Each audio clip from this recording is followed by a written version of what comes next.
होणार आहे shower? Yes yes of course. ह्याची राधाताई जी मिसळ बनवते ना ती सगळ्यात भारी असते. शॉवर, राधाताईची मिसळच भारी आहे का? राधाताई नाहीये? नाही नाही म्हणजे ती भारी नाहीये, ती बेस्ट आहे best.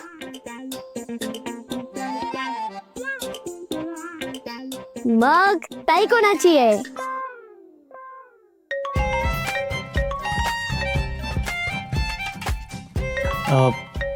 Excuse me, just excuse me.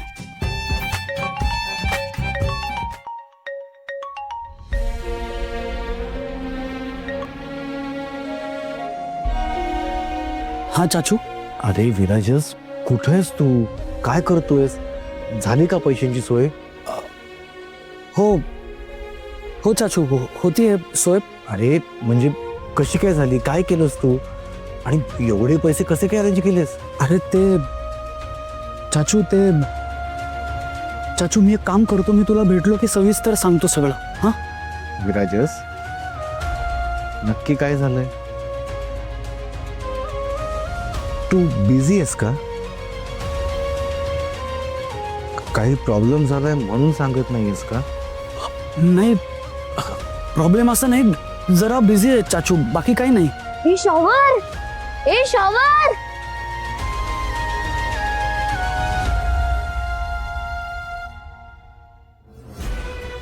विराजस, तू राधाकडे गेलायस का? हो चाचू. अरे तिथे कशाला गेलास तू? तुला सगळी सिच्युएशन माहिती आहे ना राजा? तिथे माणसांना काही 4 प्रश्न विचारले, भांडावून सोडलं तर पोरगी टेन्शन मध्ये येईल रे. हळवी आहे पोरती बिचारी, दुखावली, रडेल ती पोरगी. तू तू तू तू लवकर तिकडनं निघणार राजा. नाही नाही चाचू, ती काही बोलणार नाही. ती हळवी असली, दुखावली असली तरी तेवढी समंजस आहे, त्यामुळे ती नाही बोलणार काही. अरे ते आहेच रे, पण तू राधाला घेऊन लवकर ये. तिथे जास्त वेळ थांबू नको.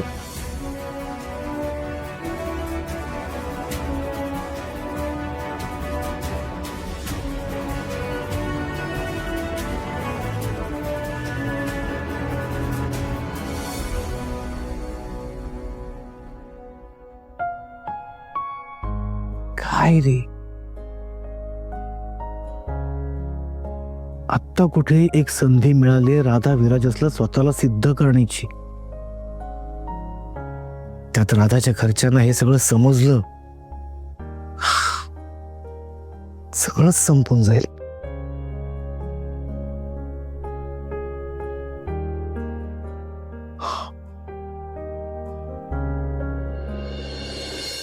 काय मग मुलांना, पोट भरलं ना तुमचं?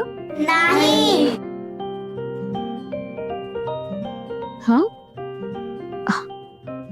खरंच नाही भरलं का? नाही भरलंय, म्हणजे खाण्याने आमचं पोट भरलं, पण मुंग्याने एवढं सगळं सांगितलं ते पाहिल्याशिवाय आमचं पोट भरणार नाही. हो ना, आम्हाला मुंग्या बोलला की तुमचं घर आमच्या शाळेपेक्षा खूप मोठं आहे. राधाताई, आम्हाला पण दाखव ना गं तुझं घर. चल ना तुझ्या घरी घेऊन.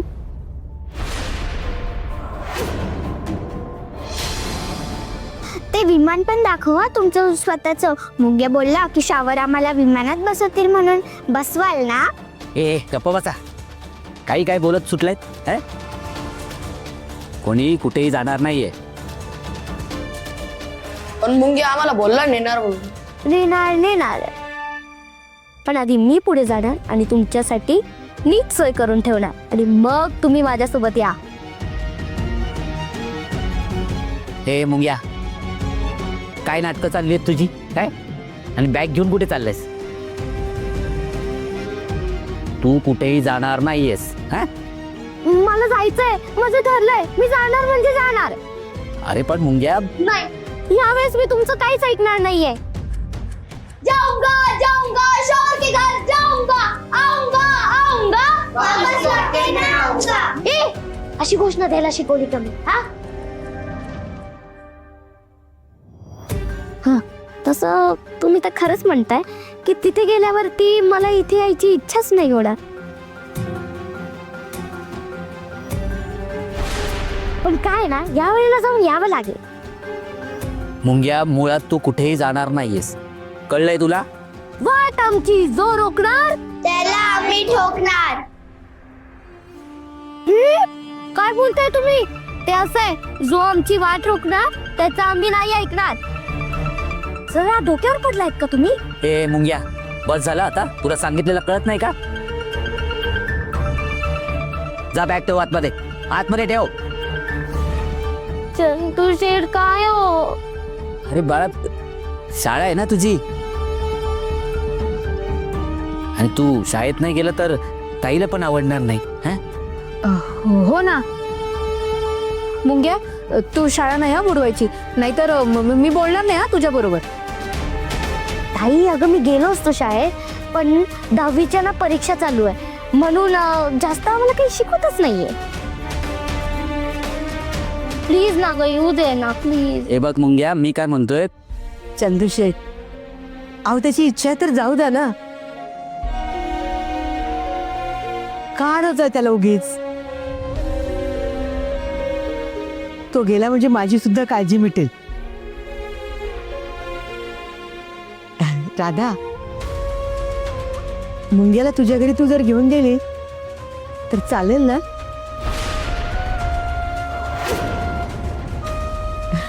आणि न चालायला काय झालं म्हणा, तुलाही त्याची सोबत होईल, हो की नाही? जा त्याला घेऊन, त्याचंही जरा चित्त थाऱ्यावर राहील. हो माई, मी ना तिकडे गेल्यावर ना तुला फोन करेल आणि सांगेल की राधा ताई आणि शॉवरचं घर कसं आहे. राधा ताई, मला खरंच यायचं आहे तुमच्या घरी. येतो ना मी, प्लीज.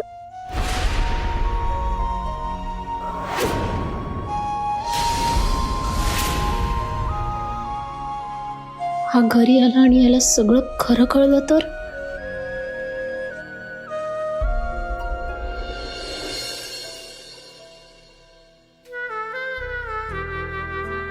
हे बिराजस, तुमच्या घरी जो काय प्रकार घडतोय ते मुंग्याला कळू न देणं हे जमणार आहे का तुम्हाला? अरे नका ना घेऊन जाऊ, मी अडवतो त्याला. हा, नाही नाही नाही नाही, चंदूशेठ लहान लेकरू आहे, त्याचं मन मोडणं बरं नाही वाटत. आम्ही त्याला घरी घेऊन गेल्यावर घरच्या गोष्टी कळणार नाही त्याची काळजी घेतो ना. हा, माझ्या समोर तुझ्या बाबांनी तुझा पान उतारा केला,